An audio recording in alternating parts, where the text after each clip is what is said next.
My name is Maya Vance. I am 32.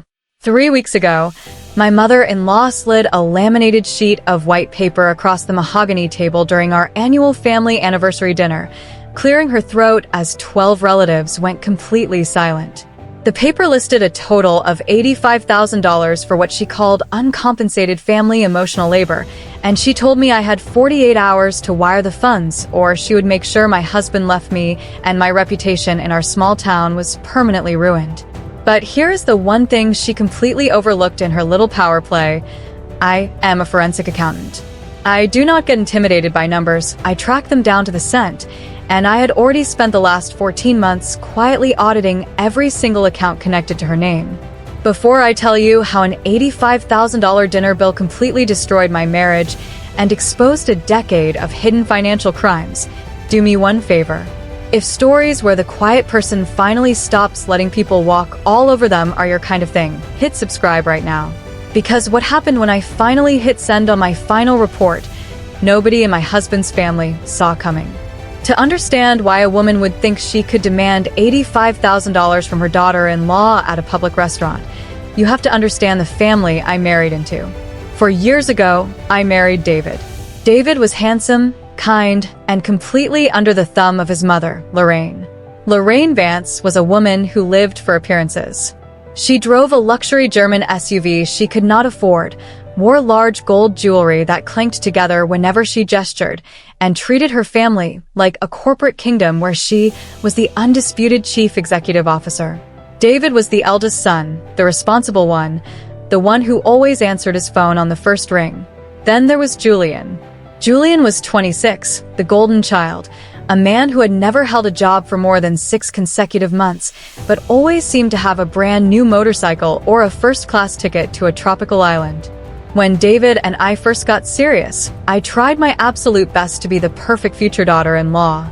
I grew up in a very quiet, sensible household. My dad was a high school math teacher and my mom worked at the local library. They taught me that if you work hard, keep your head down, and treat people with respect, everything else falls into place. So, when Lorraine started making subtle, strange demands early in our relationship, I just assumed it was her way of testing me. I wanted David to be happy, and David always became incredibly anxious whenever his mother was upset. The very first red flag happened just 6 months into our marriage. We were hosting a small backyard barbecue to celebrate David's promotion at the logistics firm where he worked. I spent 2 days preparing food, marinating chicken, and making sure the house was immaculate. Lorraine arrived 45 minutes late, walked right past me without saying hello, and immediately went into the kitchen. She looked around, sniffed the air, and turned to David with a look of profound pity. She said, "Your father never would have let me serve guests on paper plates, David." It was a tiny thing, a stupid comment, but it set the exact tone for the next 3 years. It was the first time I realized that in Lorraine's eyes, I was not an addition to the family. I was a temporary guest who was failing an exam I did not even know I was taking. I kept my mouth shut because I loved David. David was a good man, but he had a fatal flaw. He could not stand up to his mother. Whenever Lorraine would make a passive-aggressive comment about my clothes, my cooking, or the fact that we lived in a modest 3-bedroom townhouse instead of a massive suburban mansion, David would just squeeze my hand under the table and tell me to let it go. He would say, "That is just how she is, Maya. She means well." But I knew she did not mean well. As a forensic accountant, my entire job is built around looking past what people say and focusing strictly on patterns. People can lie with their words, they can lie with their smiles, and they can certainly lie with their excuses. But patterns do not lie. And Lorraine's pattern was becoming very clear. She wanted complete control over her son, and she viewed my career and my independent income as a direct threat to that control. The subtle comments slowly escalated into financial testing. It started with Julian's 24th birthday. Lorraine called David crying, saying that Julian was short on his rent and was about to be evicted from his luxury downtown apartment. David, panicked and desperate to stop his mother's tears, immediately transferred $1,200 to his brother. When I asked David about it later, He promised me it was a one-time loan and that Julian would pay us back as soon as his new business venture started. I looked at the transaction on our shared account, felt a small knot form in my stomach, but chose to trust my husband. That was my mistake. I was letting my emotions override my professional instincts. 3 months later, Julian needed another $1,500 because his car engine supposedly blew up. 2 months after that, Lorraine needed $3,000 because her home insurance premium had suddenly spiked and she was short on cash. Every single time, the excuse was different, but the destination of the money was exactly the same. It was flowing out of our hard-earned savings account and directly into the pockets of people who treated us like an interest-free bank. Whenever I tried to bring it up to David, he would get defensive. He would tell me that family helps each other out and that I was being cold and calculating. He did not see the trap that was being built around us. But the moment things truly shifted from bad to worse happened during our 3rd year of marriage. We were at Lorraine's house for Sunday dinner, a weekly ritual that felt more like a mandatory corporate staff meeting than a family gathering. Julian was bragging about a new investment opportunity he was launching, a high-end fitness apparel line. He leaned across the table, looked directly at me, and said he needed $20,000 from us to secure the initial fabric order. I looked at David, waiting for him to say no, but David just looked down at his plate. I cleared my throat, looked Julian dead in the eye, and asked to see his business plan, his cash flow projections, and his LLC incorporation documents. The entire table went dead silent. Lorraine put her fork down with a sharp clink against her porcelain plate. She looked at me with a cold, unblinking stare that made my skin crawl. She leaned forward, her heavy gold necklaces clanking against the edge of the table, and uttered the words that would eventually become her own undoing. Real daughters do not keep receipts, hung in the air like a heavy fog. Real daughters do not keep receipts. Julian smirked, crossing his arms and leaning back in his chair, completely validated by his mother's defense. David remained absolutely frozen, staring intently at his mashed potatoes as if they held the secrets to the universe. I felt a hot flash of anger rise at my neck, but years of auditing corporate fraudsters had taught me one vital lesson.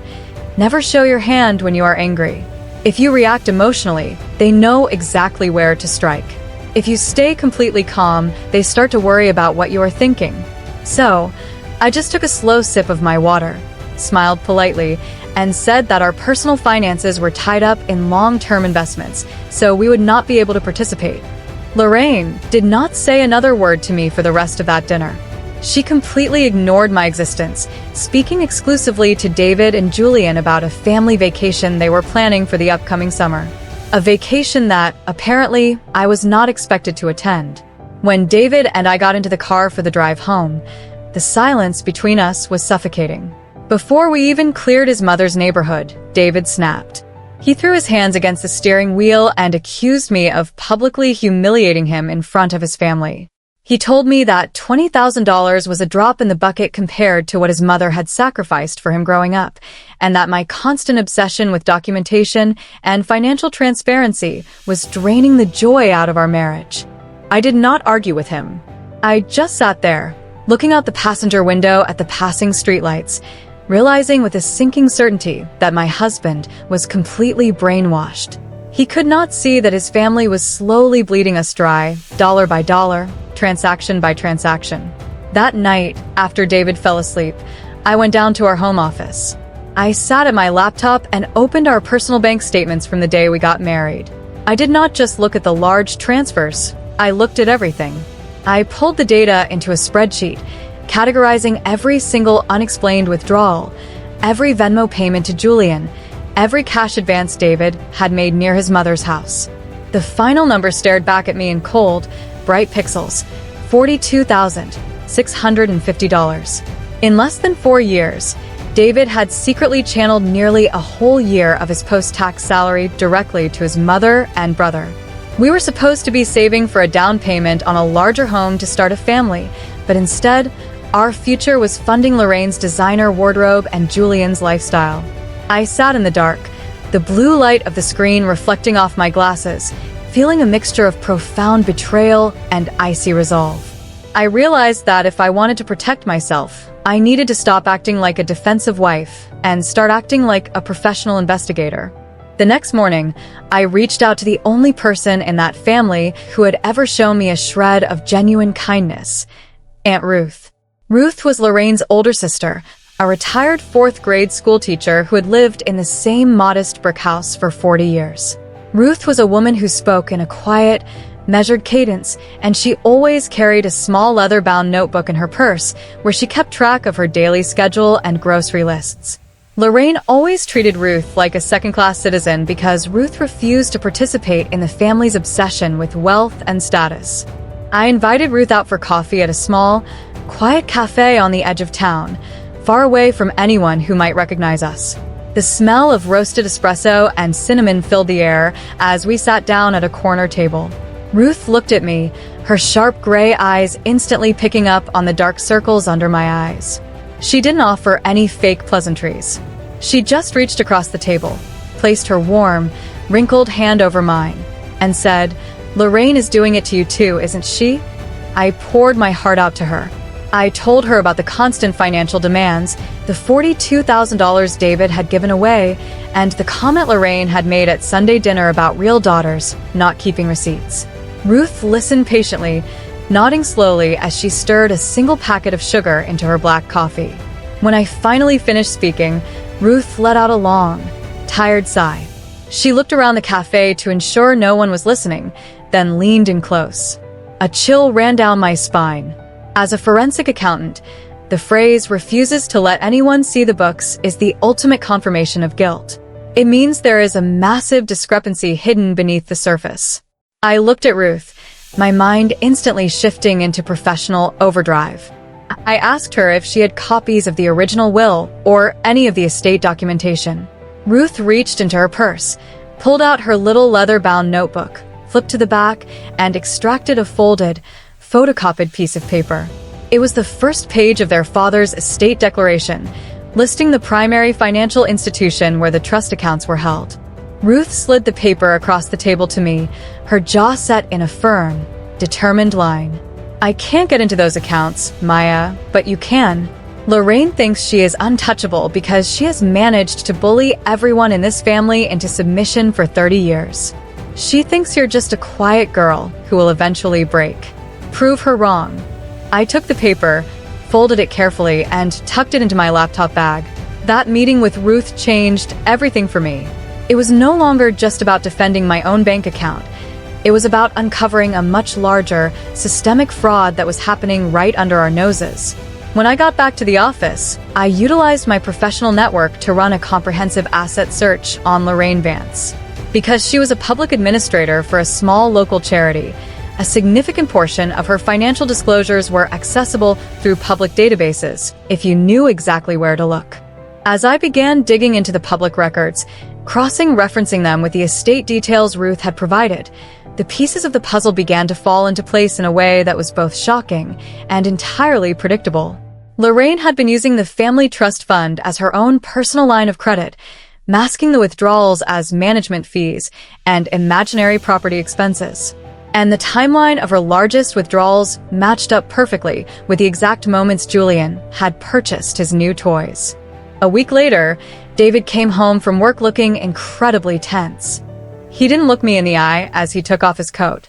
He walked into the kitchen, poured himself a glass of water, and stood by the sink for a long time before finally speaking. "Maya, my mom is hosting a big dinner next week for her and Dad's 35th anniversary. It's a formal event at the estate restaurant downtown. She wants us there, and she told me that we need to bring a check." I looked at David, watching the way his shoulders slumped as he spoke. He looked completely defeated, caught between the impossible demands of his mother and the reality of our strained marriage. I asked him how much she was asking for this time. David swallowed hard, keeping his eyes firmly fixed on the kitchen counter. $85,000, he muttered, his voice barely above a whisper. "She says it is to cover the back payments for the down payment she allegedly gave us for our townhouse, plus interest and emotional labor for everything she has done for us over the years. She told me if we do not hand her the check at the dinner, she will cut me off completely and tell the entire community that we are financially destroying her." I didn't yell. I didn't cry. I just nodded slowly, feeling a cold, clinical calm wash over me. I told David that I would handle it and that we would absolutely attend the dinner. He looked up at me, a massive wave of relief washing over his face, completely misinterpreting my calmness as submission. He thought I had finally broken, that I was finally going to be the obedient daughter-in-law Lorraine always wanted. He didn't realize that he had just handed me the exact timeline I needed to finish my investigation. If you have ever been treated like the family ATM by people who only value you for what they can take, do me a favor and drop a comment right now. Because what I discovered when I dug into the estate accounts over the next 6 days made 4 years of psychological manipulation make perfect, terrible sense. With the information Aunt Ruth had given me, I didn't just look at Lorraine's public charity disclosures. I used my legal access as a forensic consultant to draft a formal request for information regarding the estate of my late father-in-law, acting on behalf of Ruth as a primary beneficiary. Because Lorraine had been careless, thinking no one would ever challenge her authority, she had left a massive paper trail. She had transferred exactly $84,300 out of the grandchildren's educational trust fund over the last 18 months alone. She hadn't spent it on a down payment for her house. She had used it to pay off Julian's mounting credit card debts and to fund her own country club membership. The $85,000 she was demanding from me at the anniversary dinner wasn't a random number. It was the exact amount she needed to replenish the trust fund before the bank's mandatory biannual audit took place the following month. She was drowning, just like Ruth said, and she was trying to use my hard-earned savings to plug the hole in her sinking ship before the rest of the family realized she had committed felony grand theft. I spent the next 3 days compiling my final forensic report. I built a bulletproof Excel spreadsheet, complete with highlighted transaction numbers, bank routing codes, and copies of the altered estate ledger sheets that Lorraine had forged. I printed out 3 separate copies, sealing them in professional, heavy manila folders. My profession was no longer just a job. It was a precision-guided weapon, and I was about to deploy it at the exact moment of Lorraine's choosing. The night of the anniversary dinner arrived. The autumn air was crisp and biting as David and I walked into the private dining room of the Grandview, the most expensive restaurant in the historic district. The room was decorated with massive bouquets of white roses, and the scent of expensive perfume and roasted prime rib hung heavy in the air. 12 family members were already seated around the long mahogany table, including Julian, who was sipping a glass of champagne, and Aunt Ruth, who sat quietly at the far end, wearing a simple navy dress.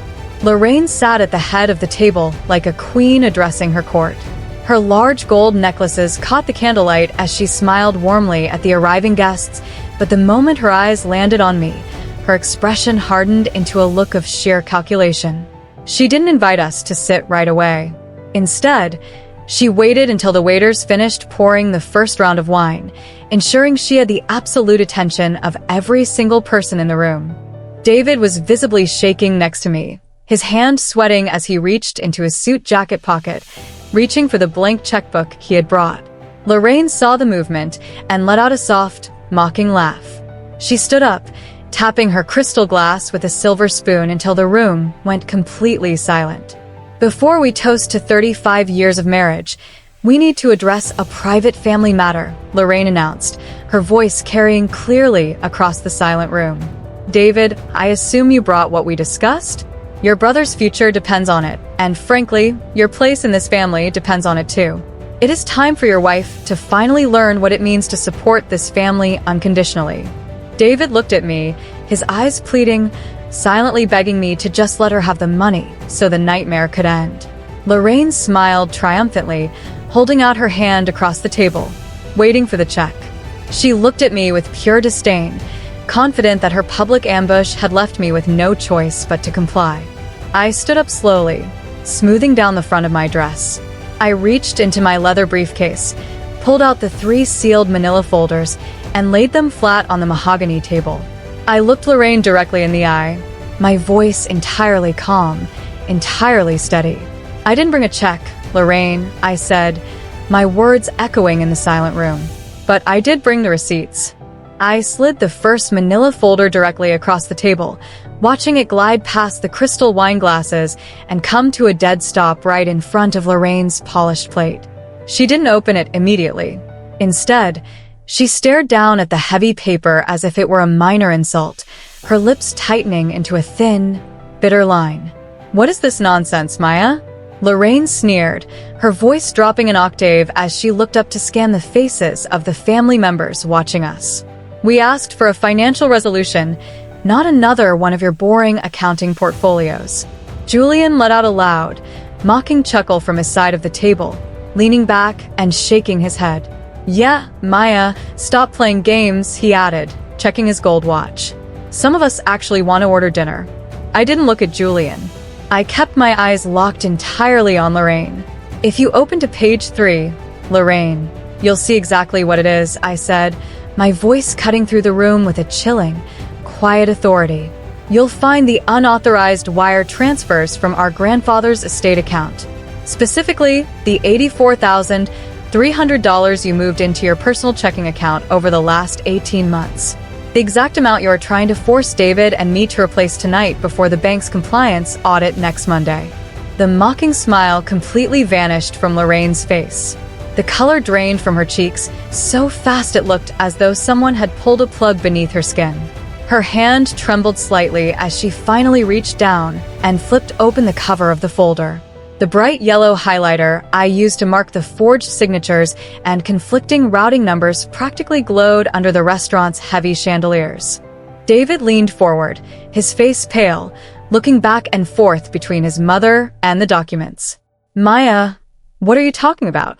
What estate account?" he asked, his voice cracking under the sudden weight of the tension. "Your mother didn't give us a down payment for our townhouse from her own savings, David," I explained, keeping my tone perfectly conversational, like a teacher explaining a simple equation to a student. "She stole that money from the educational trust fund meant for your future children. And when Julian ran up his credit card debts in Miami last winter, she went back into the trust and cleared out the rest. She doesn't want $85,000 for family loyalty. She wants it because grand theft is a felony, and she's trying to use our savings to hide the evidence." "What lies?" Lorraine suddenly screamed, slamming her palms flat against the mahogany table so hard the water glasses rattled. She stood up, her heavy gold jewelry clanking violently against her chest. "She is making this up because she hates this family. She's trying to divide us. David, stand up to your wife right now, or you are dead to me." For the first time in 4 years, David didn't move. He sat completely paralyzed, staring at the photocopied bank statements that clearly displayed his mother's signature alongside a series of fraudulent wire receipts. I took the second folder from my briefcase and handed it directly to Aunt Ruth, who was sitting quietly at the end of the table. "Ruth, as the co-beneficiary of the estate, I think you should have a look at the ledger adjustments your sister made after your father passed away," I said softly. Ruth didn't hesitate. She pulled her reading glasses from her purse, opened the folder, and began running her finger down the rows of numbers I had meticulously audited. As she read, her jaw tightened. The quiet, gentle school teacher disappeared, replaced by a woman who had spent 40 years looking at children trying to cheat on their exams. She looked across the long table at her younger sister, her gray eyes flashing with an icy disappointment. "You absolute parasite," Ruth said, her voice terrifyingly quiet. "You told me the estate was locked in probate. You told me Dad left nothing but debts." Lorraine began to stammer, her hands waving erratically in the air. "Ruth, listen to me. It's not what it looks like. I was just managing the assets. Julian needed help with his launch. I was going to put it back." "You were going to steal it from my husband," I interrupted, standing up fully and closing my briefcase with a sharp, definitive click. "You thought because I was quiet, I was stupid. You thought because David was conditioned to obey you, I would let you bankrupt our future just to keep the peace. But I don't build my life on appearances, Lorraine. I build it on facts. And the fact is, you're broke, you're a thief, and you're completely out of time." Julian jumped to his feet, knocking his chair back against the carpeted floor. "You can't talk to my mother like that," he yelled, pointing a finger at me. "Who do you think you are?" "I am the person who sent this exact file to the State Board of Financial Oversight and the estate's corporate trustee 45 minutes ago," I replied, looking directly at him. Which means by tomorrow morning, your mother's access to any family asset will be completely frozen, and an official forensic audit will begin. The entire room erupted into chaos. Relatives were shouting, chairs were scraping against the floor, and Lorraine looked as if she were about to faint straight into her prime rib. She looked at David, her final anchor, her voice dropping into a desperate, pathetic whine. "David, please talk to her. Do something. She's destroying our family." David finally looked up from the papers. He looked at his mother, really looked at her, seeing past the luxury SUV, the gold chains, and the decades of emotional blackmail. Then he looked at me, his eyes filled with a mixture of profound shock and immense sorrow. He didn't say a word to his mother. He just slowly stood up, took his coat off the back of his chair, and walked out of the private dining room without looking back. The heavy wooden doors of the restaurant swung shut behind David, leaving the private dining room in absolute, suffocating silence. The shouting had stopped. The anger had evaporated, replaced by the cold, crushing reality of an exposed fraud. Lorraine sank back into her leather chair, her fingers nervously clutching the edges of the manila folder. She looked up at me, her eyes completely vacant. She didn't look like a matriarch anymore. She looked like a cornered white-collar criminal who finally realized that her status, her luxury car, and her public reputation were dissolving in real time. Julian slowly sat down, his hands shaking as he pulled out his phone, likely realizing his effortless lifestyle had just reached its hard expiration date. Aunt Ruth was the only one who didn't look panicked. She carefully closed her copy of the audit report, took off her reading glasses, and placed them in her purse.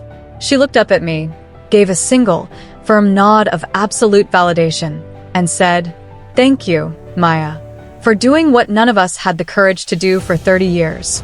I didn't stay to watch them clean up the wreckage. I walked out of the Grandview alone, the cool October air hitting my face as I stepped onto the cobblestone street. I found David sitting in the passenger seat of our car in the back corner of the parking lot, his head resting against the glass window. He didn't ask me why I did it. He didn't defend his mother. He just reached out, took my hand, and cried silently as we drove home. The consequences for Lorraine were swift, clinical, and completely devastating. Because the State Board of Financial Oversight received the comprehensive forensic file, they didn't have to spend months digging through paperwork. The corporate trustee froze the remaining estate assets within 24 hours. Facing undeniable evidence of grand theft and forgery, Lorraine was forced to sell her luxury SUV, liquidate her country club membership, and place her large suburban home on the market just to avoid immediate criminal prosecution by paying back the trust fund. She currently lives in a tiny, one-bedroom apartment on the opposite side of town, surviving entirely on her modest social. Julian's high-end fitness apparel line folded before it ever launched. Without his mother's steady stream of stolen trust money to pay his rent, he was evicted from his luxury downtown apartment and was forced to take an entry-level job working the night shift at a local warehouse.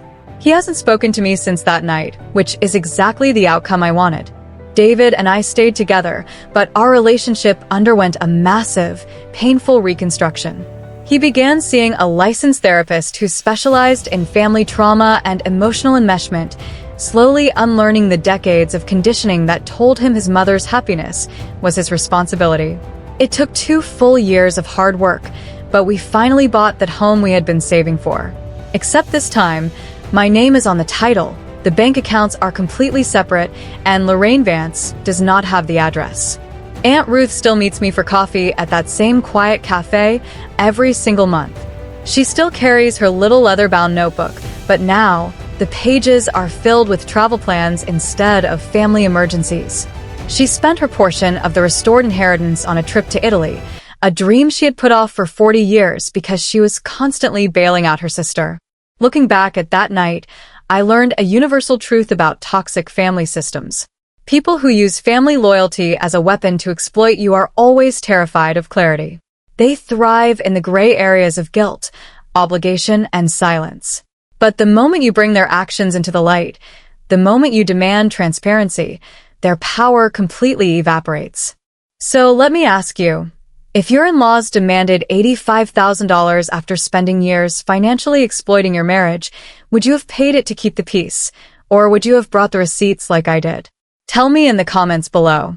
And if this story reminded you that true family is built on respect, honesty, and actions, not just shared blood, hit that subscribe button right now.